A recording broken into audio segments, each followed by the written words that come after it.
দেখতে দেখতে ঈদ শেষ হয়ে গেল, কিন্তু ঈদের ব্লগগুলো এখনও সবগুলা শেয়ার করা হয় নাই।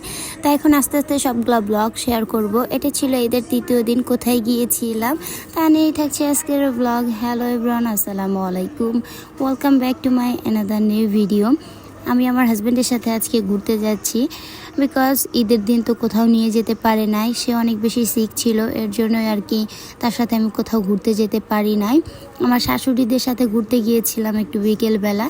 যার সাথেই ঘুরতে যায় না কেন, হাজব্যান্ডের সাথে কোথাও গেলে একটা আনন্দই থাকে অন্যরকম।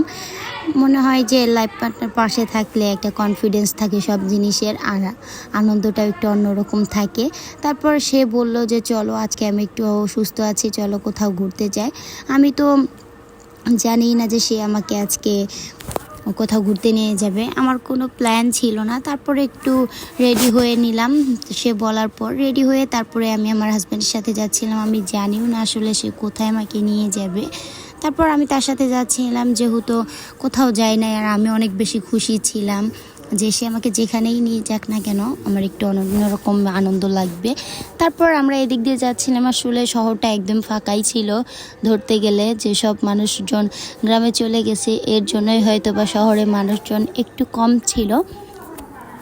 তারপর এই তো আমি যাচ্ছিলাম, যারপর সে আমাকে একটা রেস্টুরেন্টে নিয়ে গেল। এখানে গিয়ে আমি তো একদম খেয়ে আসছি, মানে আমার কোনো প্ল্যানই ছিল না, আমি লাঞ্চ করে আসছি যে সে আমাকে বাইরে নিয়ে আসবে। এর জন্য আমি আসার পর আমি তো কোনো কিছু খেতেই চাচ্ছিলাম না। পরে হাজব্যান্ড বললো যে একটা মিনি পিৎজা অর্ডার দাও, আমি খাবো, তুমি একটু খাও। তারপরে দেন আমরা এখানে বসে পিৎজা অর্ডার করে ভিডিও করছিলাম, পিকচার তুলছিলাম। আসলে আমার হাজব্যান্ডকে বলছি যে পিকচার সুন্দর করে তুলবা, বাট সে একটা পিকচারও ভালো করে তুলতে পারে নাই। আমরা এখানে অনেকক্ষণ যাবত ওয়েট করছিলাম, আর আমার তো ঢং কমেই না, ঢং করতে করতেই আর কি সময় চলে যায়। তারপর এখানে পিৎজাটা দিল, এটা টেস্টটা একদম বাজে ছিল, একদমই ভালো ছিল না, বিকজ পিৎজাটা কয়েকদিন আর বাসি আল্লাহ জানে, মানে একদম ভালো ছিল না। তারপর আমরা ওখান থেকে চলে আসার সময় একটু মিরর ভিডিও করতে গেছিলাম, বাকিটা ইতিহাস। আসলে মিররটা খোলা ছিল না, ফোনের ক্যামেরায় তখন ময়লা পড়েছিল, আমি নিজেও জানি না। দেন তারপর আমি আমার হাজব্যান্ডের সাথে চলে আসি, একটু হেঁটে হেঁটে যাচ্ছিলাম। আমার হাজব্যান্ডের বাজারে একটু কাজ ছিল, যেহেতু আমি সাজগুজ করে আসছি, আমার কোনো প্ল্যান ছিল না যে আমি বাজারে যাব, কিন্তু সে বললো চলো, কিছুই হবে না।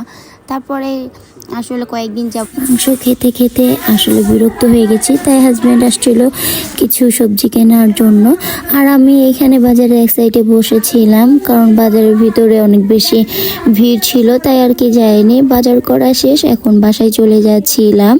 যারা আমার ভিডিওগুলা ইউটিউব থেকে দেখবেন তারা অবশ্যই সাবস্ক্রাইব করবেন, যারা ফেসবুক থেকে দেখবেন তারা অবশ্যই ফলো দিবেন, লাইক কমেন্ট শেয়ার করবেন। আমার এই তৃতীয় দিনের ব্লগটা সবার কেমন লেগেছে অবশ্যই কমেন্ট করবেন। আরও ব্লগ আছে, সবার সাথে আস্তে আস্তে শেয়ার করব।